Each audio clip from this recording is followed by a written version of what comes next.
Hansi Flick, the coach of Barca, took stock of the state of his troops before moving to the lawn of Celta Vigo this weekend. The international break is over, let's go to the club's football.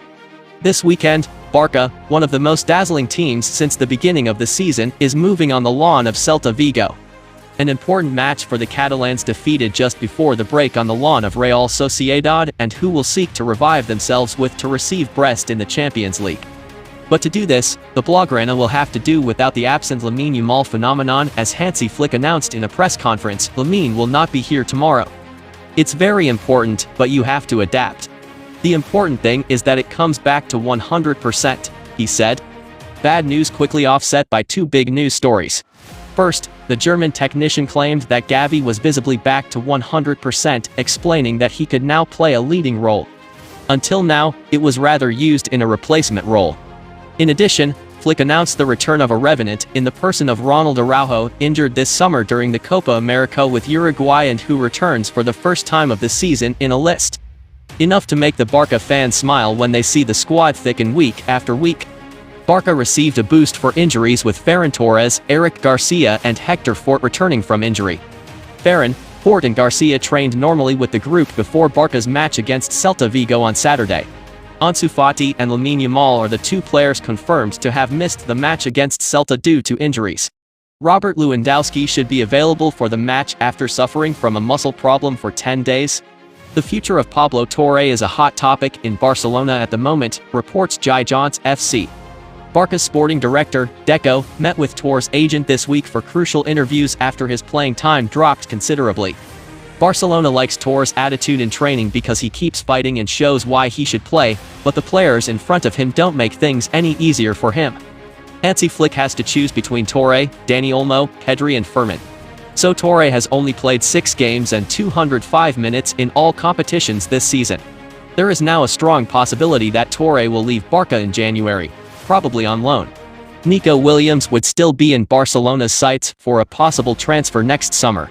The club had targeted him in the last transfer window, but failed to sign him after Williams decided to stay an extra season at Athletic Club.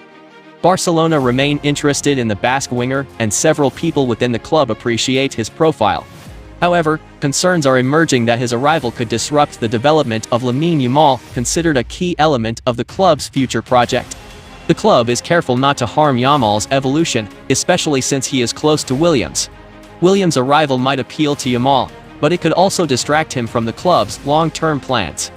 According to reports, Barcelona is working on the signing of Jonathan Tah, who will arrive for free next summer. The club sees him as a key defensive reinforcement.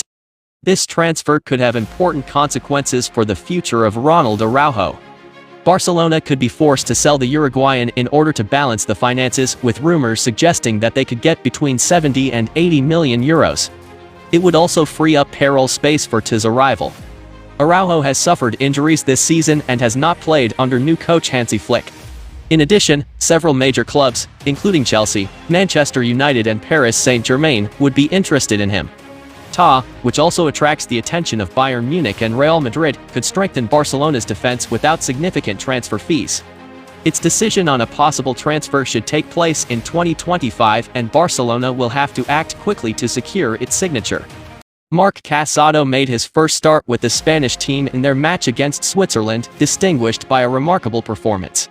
The young player not only impressed his coach, but also his teammates and fans, further highlighting his quality.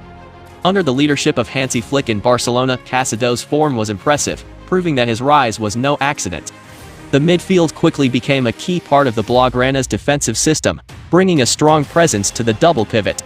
In an interview, Casado shared his thoughts on his evolution. "I think I'm a pretty complete player, but at a club like Barcelona, there are players who do amazing things with the ball," he said. He continued, "I'm trying to stand out a little bit more and bring something more, because in this club, this type of profile is rare. Here, you find some amazing players with the ball, and that's what makes my game stand out the most."